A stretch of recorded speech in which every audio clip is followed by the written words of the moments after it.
Hello and welcome to Back to 8-Bit. Today I'm going to have a complete walkthrough of the adventure game Planet of Death on the ZX Spectrum. This was a game released back in 1982 by Arctic Computing, also known as Adventure A in the series.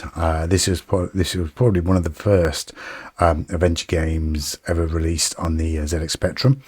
It was originally released on the ZX81 actually. I should have an image of that somewhere. Yeah, released in 1981 for the ZX81. And then a year later in 1982 they released it for the 16K Spectrum. I have to admire the artwork on this cover. Very impressive. And in fact, it did get used 10 years later for an Amiga game called Agony.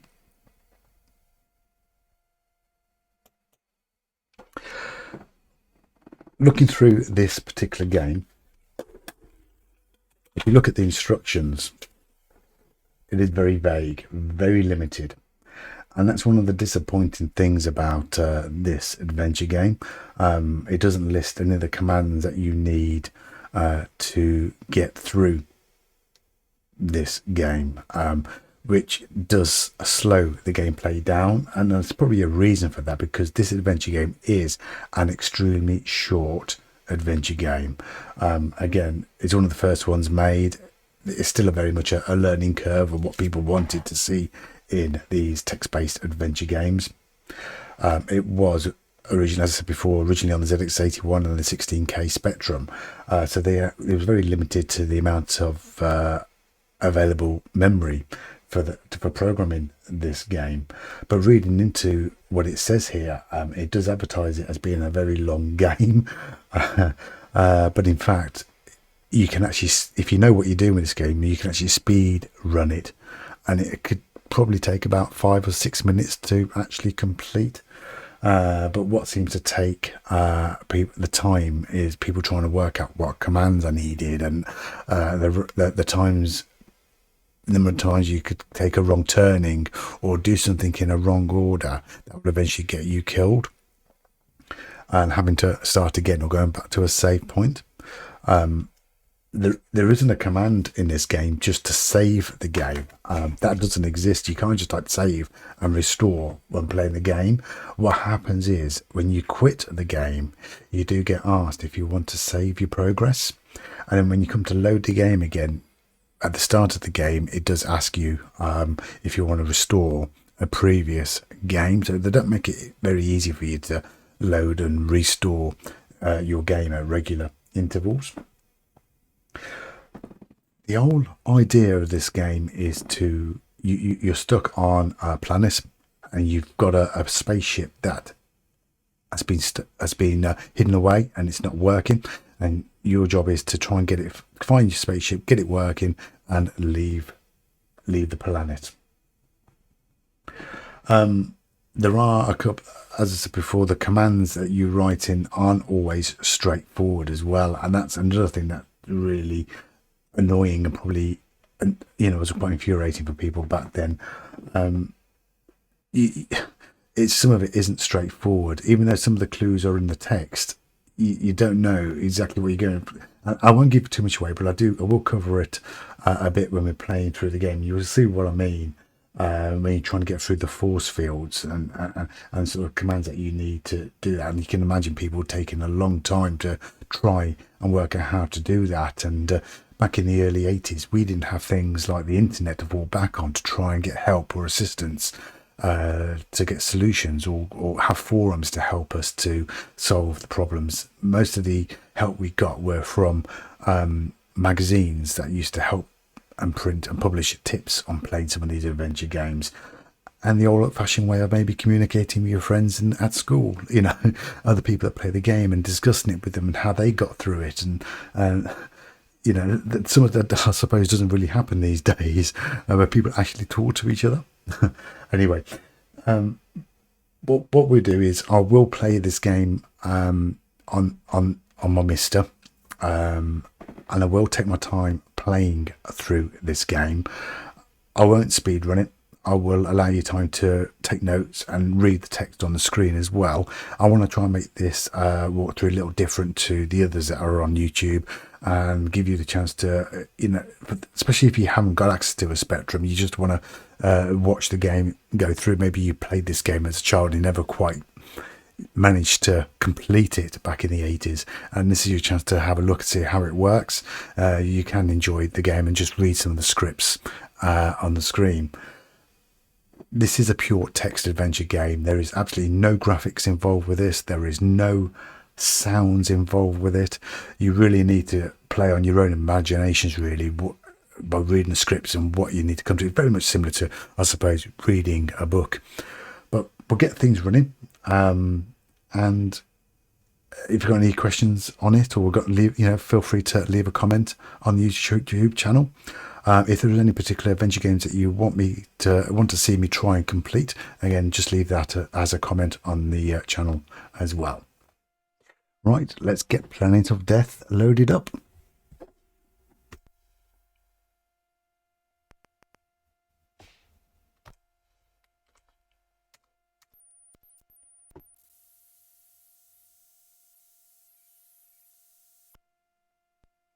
Okay, as I said before as well, I will take my time going through this. I have seen many walkthroughs of these games that go through in rapid speed, and I know this game can be completed in about 5 or 6 minutes flat. But what I want to do is take my time going through it, just give you a chance to read all the notes and instructions with the story that goes through this adventure, and also gives you a chance to take any notes if that's what you want to do.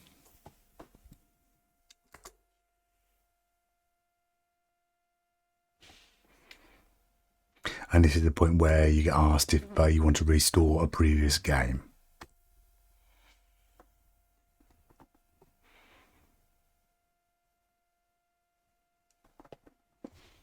Okay.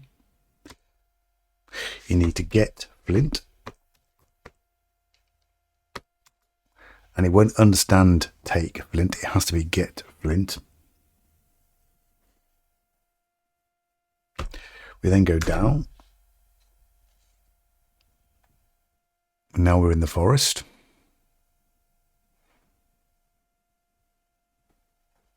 We want to cut rope.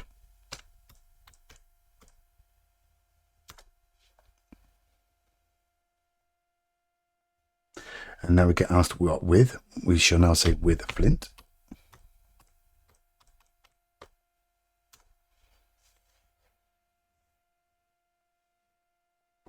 And now we get rope.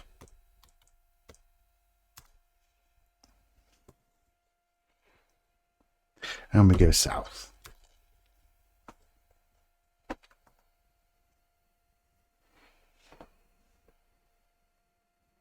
Then we go east.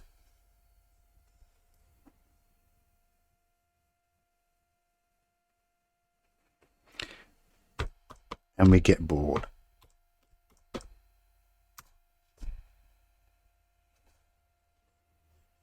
You don't need the boots.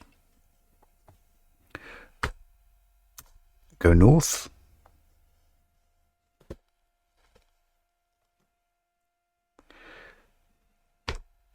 And we need to use the board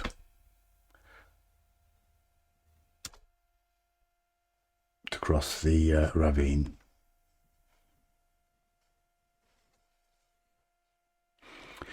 The old shed. So now we get the gun.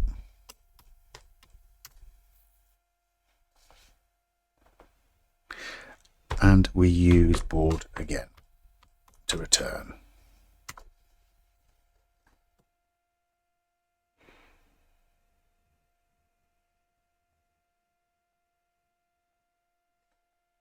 We now go north.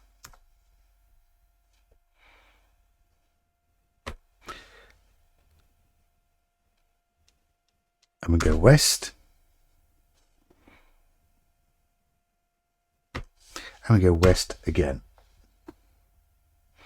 to the edge of the deep pit. Now we need to use rope to climb down.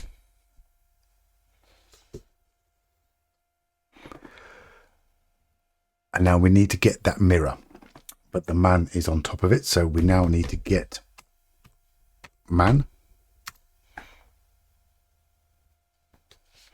And we drop man. And then we get mirror.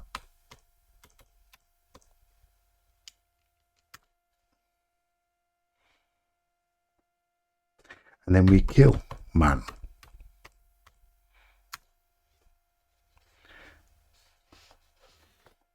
And then with what? We say with gun. It's kill or be killed.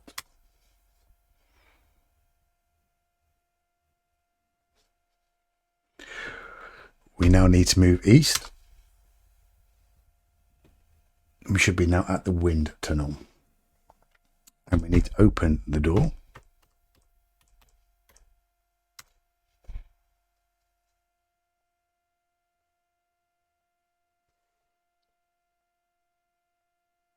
We're now in the computer room.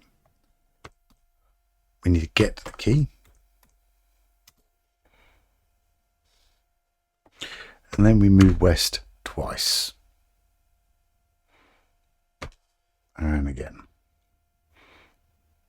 The thing, he's got some slimy gloves there, and the purpose of those gloves really were to wear them to help you pick up the man, the slimy man. But if you don't use the gloves, there was no consequence of not using them, so you don't really need them.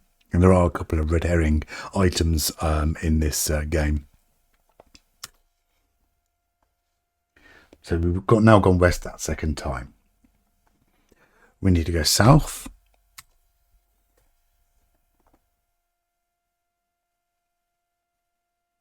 And we're in the passage.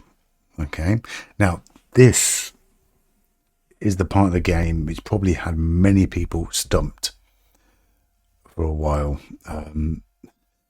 There is obviously no assistance with what commands to use in the inlay cover. There's no such thing as the internet back then to try and get help. A lot of it is all trial and error, and maybe speaking to your friends or getting help from magazine articles for the game. But there are a couple of clues in the text, as you see. And if you notice, you can see a loudspeaker with dance music coming out, and that's a bit of a clue, and you probably understand when I get to that point. But what we need to first of all do is smash the field, and it's weakened, and we have to do that twice. And it said the same thing, but you do need to just do it twice. That's all you need to do. But I wonder how long it took people to realise you had to do that twice back in the day. Now, this is where you need the mirror. You need the mirror to go through these force fields, which you collected from under the man. And to get to the large hangar, we have to dance. And that must have infuriated a lot of people back then as to how to get to the next part.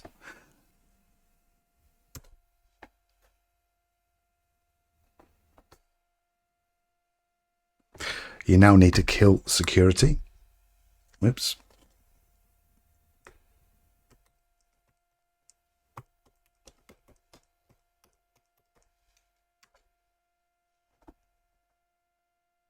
Okay, and he didn't ask if I wanted to use the gun, but that's fine.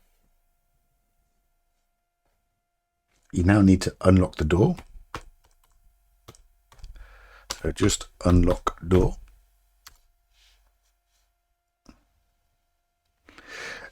And with a key, which you picked up earlier.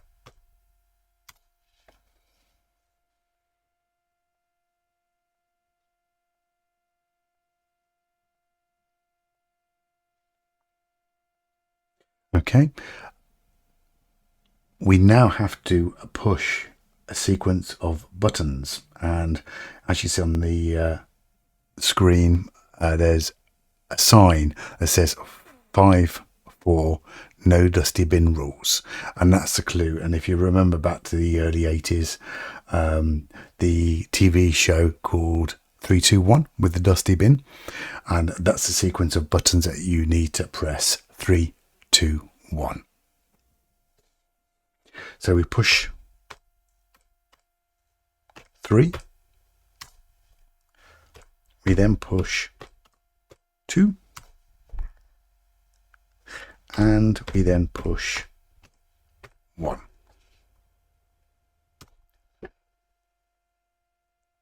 Okay.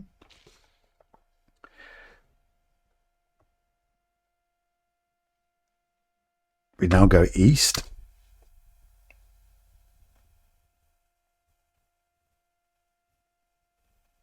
Now you see the spaceship.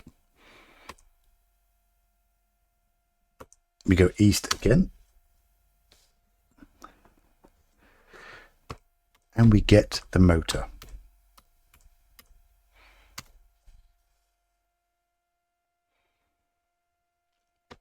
We then go back to west again. And west one more time.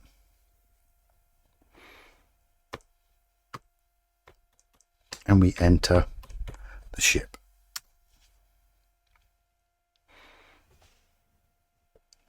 We're now in the ship.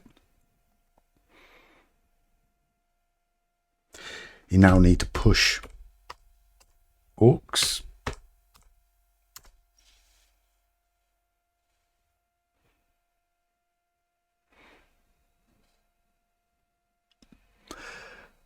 And now we have a choice of buttons to press, either 1, 2, 3, and 4. And again, this is right at the end of the game. Very infuriating if you get the wrong button pressed, because it is. I've done a bit of research on this, and I don't think there's any clues as to which button you press here, whether it's 1, 2, 3, or 4. And pressing the wrong button, I think, damages or blows up the ship, which immediately terminates the game. So you'll either have to then start all over again or load that restore point. So the answer to this is 4. You press button 4, but you have to push 4. Push 4.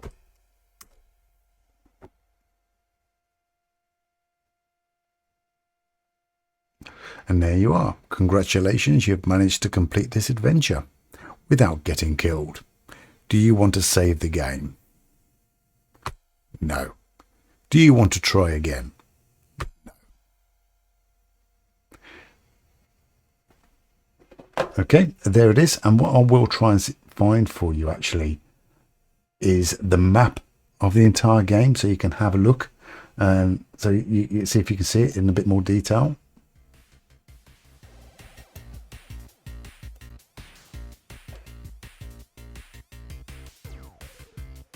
There it is. It's not a huge map, not a massive map at all, but considering this is one of the first adventure games on the Spectrum, originally for the ZX81 and then onto the 16K Spectrum, you know, it was very popular back in the day. A nice little puzzle up.